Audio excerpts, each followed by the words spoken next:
Welcome to study for you. आज है 3 मई 2020 और 3 मई 2020 से करंट अफेयर्स के जितने भी इम्पोर्टेंट क्वेश्चंस बन सकते हैं सारे मैं इस वीडियो में डिस्कस करूंगा। सभी क्वेश्चंस आने वाले एग्जाम के दृष्टिकोण से इम्पोर्टेंट हो सकते हैं। तो चलिए वीडियो स्टार्ट करते हैं। आज का पहला सवाल है, हाल ही में G20 डिजिटल इकोनॉमी मंत्रियों की बैठक में भारत का प्रतिनिधित्व किसने किया? तो रविशंकर प्रसाद ने G20 डिजिटल इकोनॉमी मंत्रियों की बैठक में भारत का प्रतिनिधित्व किया। तो इस क्वेश्चन का आंसर बी सही है। बात आई है G20 का, तो G20 का फुल फॉर्म होता है ग्रुप ऑफ 20। आमतौर पर G20 में हम लोग यह समझ लेते हैं कि यह 20 देशों का समूह है, बट ऐसा नहीं है। यह 19 देश प्लस एक यूरोपीय संघ मिलकर एक समूह बनाता है, जिसे हम लोग आमतौर पे G20 कहते हैं। अब इसका उद्देश्य जान लेते हैं।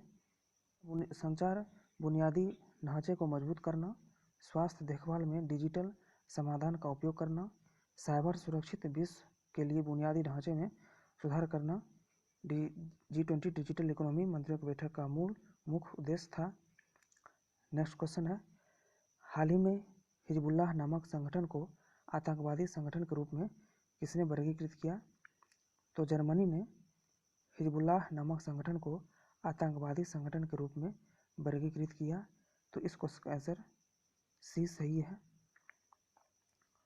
हिजबुल्लाह की बात आई है, तो हिजबुल्लाह एक शिया इस्लामवादी राजनीतिक पार्टी है जो लेबनान में स्थित है।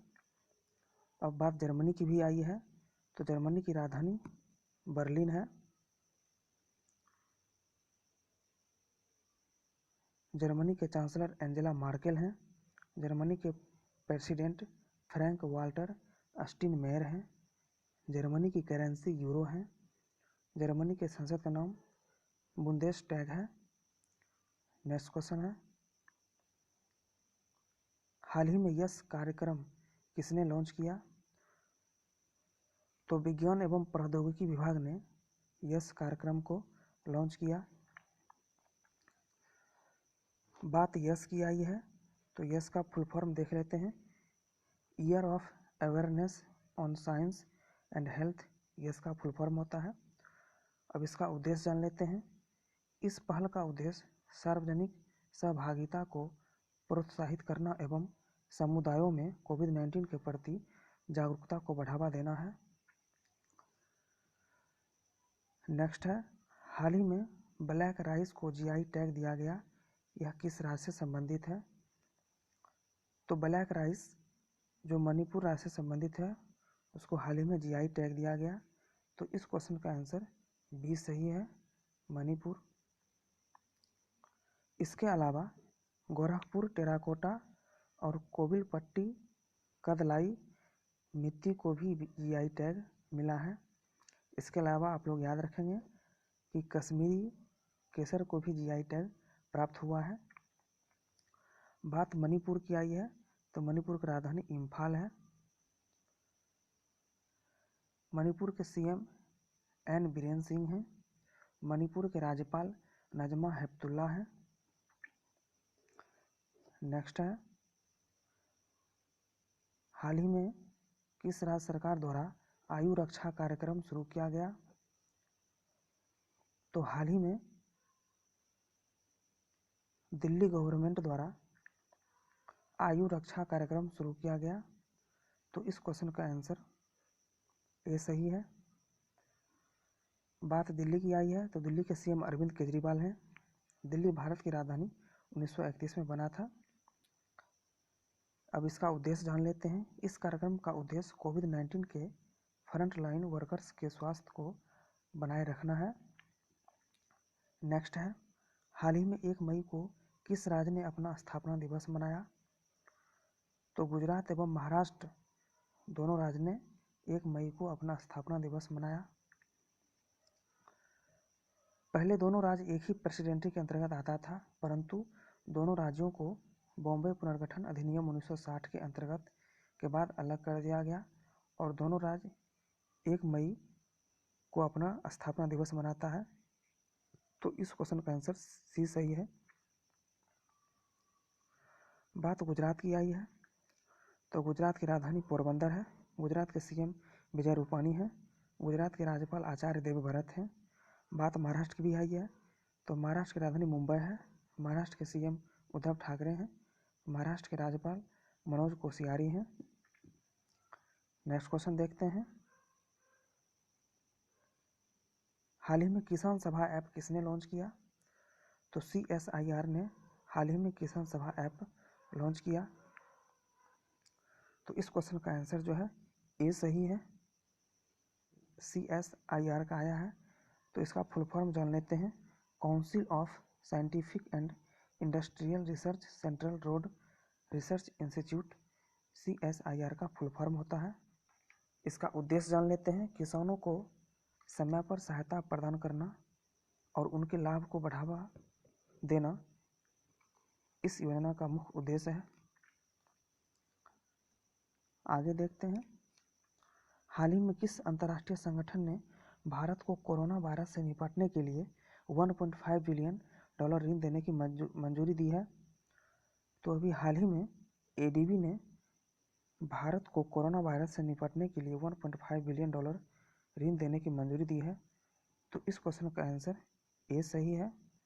बात ADB की आई है, तो ADB का full form Asian development bank होता है। ADB का मुख्यालय मनीला है और ADB का स्थापना 19 दिसंबर 1966 को हुआ था। 19 दिसंबर 1966 का स्थापना हुआ ADB का। नेक्स्ट है, हाल ही में किस बैंक ने विकास अभय योजना शुरू किया? तो कर्नाटक विकास बैंक ने विकास अभय योजना शुरू किया। तो इस क्वेश्चन का आंसर बी सही है। बात कर्नाटक की आई है, तो कर्नाटक के भी मुख्यमंत्री येदियुरप्पा हैं। कर्नाटक विकास बैंक की स्थापना 12 सितंबर 2005 को हुआ था और इसका मुख्यालय धारवाड़ कर्नाटक में है। नेक्स्ट देखते हैं। हाल ही में जापान ने ऑर्डर ऑफ राइजिंग सन पुरस्कार से किसे सम्मानित किया? तो यांग जाम धावली सिंह को हाल ही में जापान ने ऑर्डर ऑफ राइजिंग सन पुरस्कार से सम्मानित किया। तो इस क्वेश्चन का आंसर सी सही है। नेक्स्ट क्वेश्चन देखते हैं। भारत द्वारा किस देश को $150 मिलियन की मुद्रा विनिमय सहायता की पेशकश की गई है? तो मालदीव को जो है भारत द्वारा $150 मिलियन की मुद्रा विनिमय सहायता राशि जो है पेशकश की गई है। तो इस क्वेश्चन का आंसर ए सही है। बात मालदीव की आई है, तो मालदीव की राजधानी माले है। मालदीव के राष्ट्रपति इब्राहिम मोहम्मद सोली हैं। मालदीव की मुद्रा मालदीवियन रुपया है। मालदीव की संसद का नाम मजलिस है। नेक्स्ट देखते हैं। किस राज्य ने जीवन अमृत योजना शुरू किया? तो अभी हाल ही में मध्य प्रदेश सरकार ने जीवन अमृत योजना शुरू किया। तो इस क्वेश्चन का आंसर सी सही है। अब जान लेते हैं कि जीवन अमृत योजना का उद्देश्य क्या है। तो इस कार्यक्रम के तहत कोविड-19 के कारण बॉडी में प्रतिरक्षा बनाने के लिए एक 50 ग्राम का काढ़ा पाउडर लोगों के बीच बांटने का उद्देश्य है। बात मध्य प्रदेश की आई है, तो मध्य प्रदेश के चीफ मिनिस्टर शिवराज सिंह चौहान हैं और मध्य प्रदेश के राज्यपाल वर्तमान में लालजी टंडन हैं। तो यह वीडियो का लास्ट क्वेश्चन था। मिलते हैं कल।